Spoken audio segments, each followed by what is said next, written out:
Hi, everybody. Dan D. Federicis from Saratoga Report, and I am with somebody very special and very new to Saratoga Report, Savannah Gordon. Savannah, how are you doing this afternoon? I'm doing wonderful. Thanks for having me. Okay, great. Savannah, you're a native of Clifton Park, Shen. That's correct, right? Yeah. Yes, but that's not the connection here today. Got a you have a significant and long-term connection to Saratoga Springs, more specifically Saratoga Race Course. Before we get into the main focus of today, I just want to give a little bit of background. What's your connection? How do we know each other? Well, because I have worked at Saratoga Racetrack since I was 15. That was my first job. Started as a sweeper and then I worked my way up to serving. And one of my regulars, your buddy Jeff, is how we met. And yeah. That's great. And you've at least in the time I've known you, you've exclusively served on the porch at the Porch Yeah. restaurant. Is that correct? Okay, Yep. so folks, the point of this story is it's certainly about Savannah, but it's also you never know who may be serving you. And I'm teasing you here, folks. I'm not giving you the whole story yet. You never know who may be serving you at Saratoga Dining, whether it's in a restaurant or at the track, and in this case, the Porch. Savannah, you had let's kind of disclose here a little bit what we're talking about. You've sang for a long, long time, haven't you? Yeah. My whole life. Okay, and specifically, you are an opera singer, correct? Yeah. Yeah. And can you kind of tell how you got there and a little bit of your life story there and how you got to be an opera Uh, singer? yeah. It's kind of crazy because I always thought that I would be like the next Alicia Keys or Mariah Carey. I wanted to be a pop singer growing up. Of So I course. was always in chorus and stuff at high school. And then I got to college and I was in school for music. And you go to when you're in music school, usually it's either jazz or classical. And I liked jazz, but I don't know, classical just kind of piqued my interest. It was different. And it was really challenging. And to be, I always like to choose the hard way. So I jazz was very free and like I wouldn't say it's easy, but vocally it was just more freeing where classical just had to do it a certain way to achieve the sound or like what you were going for. Um so when I was in school, I was studying classical music and I remember being in music history and we were talking about Jesse Norman, who is a famous African American soprano from I want to say like the 70s to the 90s. And we were watching her sing uh I think it's Schumann or Schubert, but it's the Earl King, which is a German um art song. And the story of that song is about this father and son riding through the forest, and the son is sick and he starts seeing things in the forest and he sees this fairy king called the Earl King, and he starts telling his dad like he's coming for me, he's coming for me. And the dad is like, no, no, no, you're just sick, you have a fever, it's fine. And then so the challenging part of that is as the singer you're singing all three people. You're the son, the dad, and the Earl King.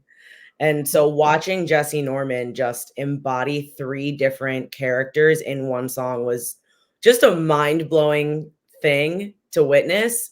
And the way they shot the video was just super cool. And honestly, I didn't know that brown people sang classical music.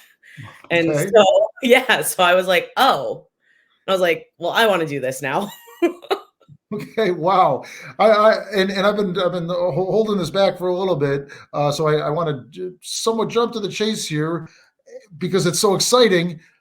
Tell us what happened in your career, and you've had performed in some operas since then, but something really big happened starting in the month of April. Can you share with everyone how your career took a significant trajectory upwards in April?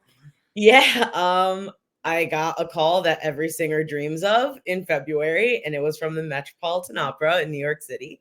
And they asked me if I wanted to come work for them. Wow. And on an opera production, right? That was Yeah. upcoming, and I you told me started in April. I saw it on the list there. It's and that was I'm gonna have you say fire. I don't know if I'll say it with the right inflection. Fire shut up in my bones. I'm just blurting words out. Is there a cadence to Yeah. that, or is that the No, it production? is Okay. it is called Fire Shut Up in My Bones. It's by jazz composer Terrence Blanchard. It is the first opera at the Metropolitan Opera that was composed by a black composer. Okay. Wow. And I mean, you've been working directly for this, waiting tables to make money and so forth, doing auditions. I assume a few rejections along the way. Most people get, I don't know, but okay. And the call came More in no's than February. yes. Okay. And I mean, what did you scream or what was your initial reaction?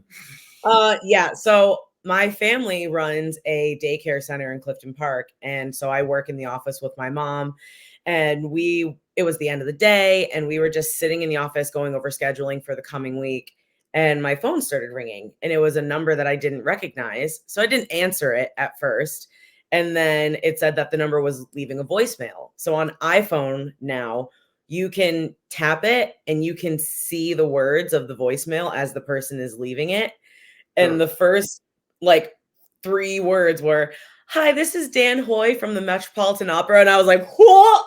I was like, "Hello?"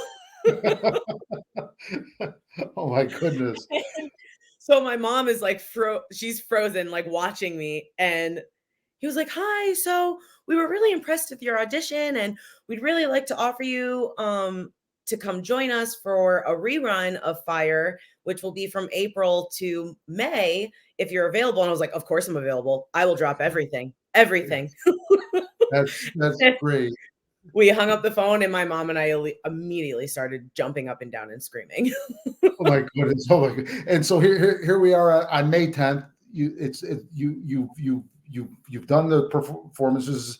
You're a veteran of the Met now, Yeah. and I've got some pictures I want to show here, and I want you to kind of react to them, just to tell us, just your comments as I show them to you. That's a great picture, Savannah. This was the first day of staging rehearsals for Okay. Fire. We had about 2 weeks of just music rehearsals where we all get together and we're just going through the score and making sure everyone knows musically what's going on. And this was the first day of staging, and that was the first time that I had set foot on the stage at the Met, and it felt like a fever dream. Like, Wow. Yeah, the smile says it all, Savannah. Look at that yeah. smile there. That competes only with this smile here. Is this opening night or something? Or No, this was the 6th show. This was the matinee. We had one matinee that was at 1 p.m.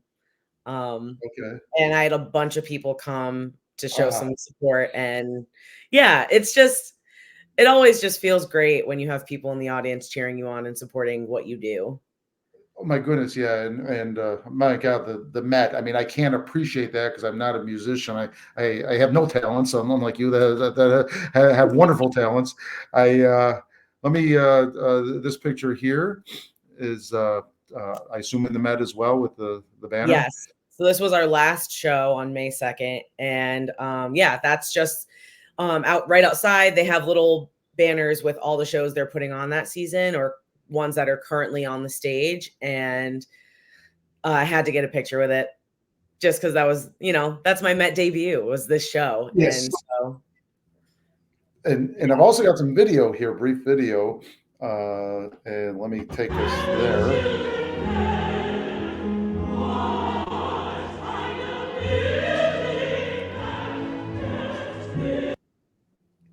That was just 9 seconds we had there, but I think that gives quite a bit. There's quite a bit packed in that 9 seconds. First of all, you look beautiful. You look like you belong there. It looks like you've been doing that for forever. I imagine nerves the first night and second night and so forth. But tell me a little bit about that.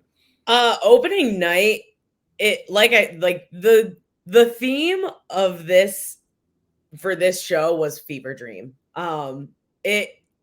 It still feel like some days I'm just like, I can't believe I work here. I can't believe that I get to do the thing that I have dreamt about since I started going to school and like since I was young. Like when people are like, "Oh, what do you want to be when you grow up?" and people are like, "I want to be a doctor or a nurse or a policeman." I was like, "I want to be a singer."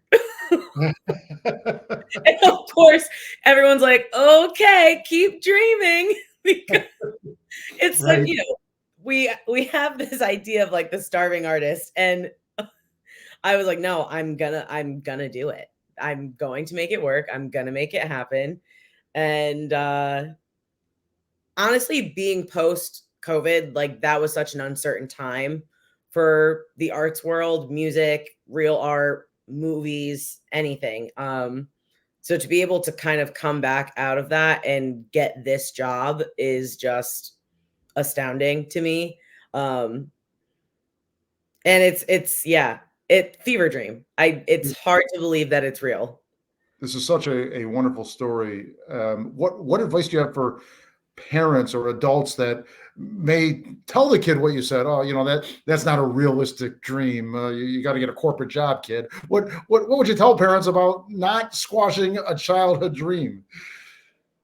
Don't kill it. Especially if your kid has the talent and has the heart for it. Like, obviously, if I could go back to my younger self, I would encourage myself to go and get a double degree. I would have double majored in music and in business because music is an uncertain life. And until you actually make it or find a way to make it work for you and what you're looking to do with it, it is a very uncertain thing. And it can get really hard. You can get really hard on yourself. Like I Okay. said, I've gotten way more no's than yeses. Um, People look at your resume and they're like, "Oh, but you've worked at all these places and done all these shows." And it's like, yes, between those like 15 yeses, I had maybe hundreds of no's. Well, it, um, it must instill a strength in you, right? That you didn't have previously to endure all yeah, that. I mean, I've always been stubborn. My parents can tell anyone that. I think this is just proof that I don't take no for an answer. But just keep dreaming. Don't give up on it. There's something to be said for when you do follow your dreams and you succeed at the thing that you've been striving for so long. Um, and it's not going to come without its hardships. And that's why I'm very pro having a fallback gig. Yeah. Okay. So the Proven. racetrack has been phenomenal because that job has helped pay for voice lessons, traveling to gigs, traveling to auditions, audition fees, competition fees. And It you paid helped for pay. Yeah. and you have a master's degree along the way in music, correct? Yeah. And then you had to pay for that somehow, right? Yeah, so, like, it paid for my textbooks and paid for, like, my college apartment. So, like, definitely, if you are someone who's multifaceted, like, try and be good at all of those things. I always tell people I'm a jack of all trades and an ace at none because I you think there's you're an always ace at one thing. Holy cow. You made it to the Met as an opera singer. My goodness, you are an yeah, ace. but there's always room for improvement. There's always room Okay. for improvement. Okay. And when you stop learning, then you become stunted. So Sure. I'm still taking lessons and I still do coachings and I'm still perfecting the craft always. So partway through Fire, they came to you, and it wasn't a no. It was so something. Finish my sentence here. So about 2 weeks into rehearsal, I'm leaving to go back home and I get an email and they asked me to join in on the show coming up right after Fire ended. So now I am currently in rehearsals for Orfeo y Eurydice, which is in English, Orfeo and Eurydice. And that is the story of a Greek tragedy. Orfeo and Eurydice get married and she gets bitten by a snake and she goes down to the underworld and Wait, you can't Orfeo. spoil because I want people to show up. You can't Well, tell they the still ending. gotta come to see it because Okay. they still gotta come. Okay. And so he goes down to the underworld to get his bride. Okay. But you Wow. gotta Whoa, keep that's going in. intense. That's intense. And this is upcoming, right? So those of you down in New York City or that travel to New York can see us. What are the rough dates of the dates The of the run? opening night is May 16th, this coming Thursday, and we Okay. go all the way until June 8th, which is Belmont. So I know a lot of folks will be torn on whether they want to come here or stay at Belmont. But So that leads me to my next question. You're obviously not going to be at Saratoga Race Course for the Belmont Stakes. no, Are we going to see you during track season, or is this taken off to a point that it's in your rearview mirror? no, I can't leave it yet. Partly just because I don't know what I would do with myself all summer long. That's the one thing that I do really like about the Mets schedule is they're kind of on the same schedule as teachers. So they start rehearsals for the season end of August, beginning of September, and then they're done middle of June. Okay. Okay. So that That's leaves time perfect. for me to come people watch and have some fun at Saratoga. That's terrific, folks. Savannah Gordon making it big at the Met. You never know who you're dealing with in Saratoga and what talents they have and things. And you are the best example I know of that, Savannah. Thank you for joining us here today. Best of luck. And I'm not even going to attempt the Italian there. Say the title again. Come see Orfeo e Euridice at the Met starting May 16th, going until June 8th. Excellent. Thanks, Savannah. Thank you for joining us today. Thank you. Take care and good luck and You too. congratulations. Thank you so much. Bye.